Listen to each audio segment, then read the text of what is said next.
看台南左镇的山区道路，前几日有一台轿车弄死乌多摆的驾驶。初步调查讲，这台轿车驶越的时未负大档啊，去弄到乌多摆。也毋过有民众看到讲，这台轿车伫山路来来去去，佮下过双黄线，嘛有发生事故，警察是有来处理。无想到讲落尾佮弄死人。也毋过警方是强调讲，迄个驾驶无驾照，已经有开出罚单，嘛要求驾驶袂当佮继续驶车。执法敢有疏失，分局即马佮调查。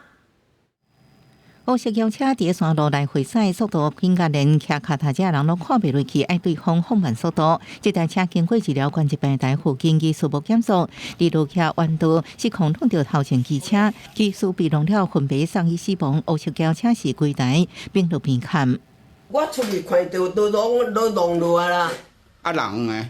人有两个人顶车来啊。轿车吊挂等于车路，初步掌握吊水驾驶虽然满18岁，毋过无驾照，被17岁少年也无照骑车，双方技术是朋友关系。毋过现场人发现轿车弄掉，技术进前其实已经甲一个骑脚踏车人受伤，警方到场处理，毋过这台车说是继续咧驶。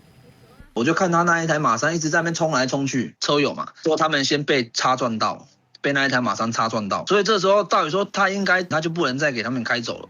警方就着积极处理问题，现场民众发现沿路赛车好亲像毋是共一人，无排除车顶真一人轮流赛车。员警获报后到场处理，业依规定自单举发无照驾驶及禁止行驶，业有本分局调查中，如有违反规定，将从严惩处。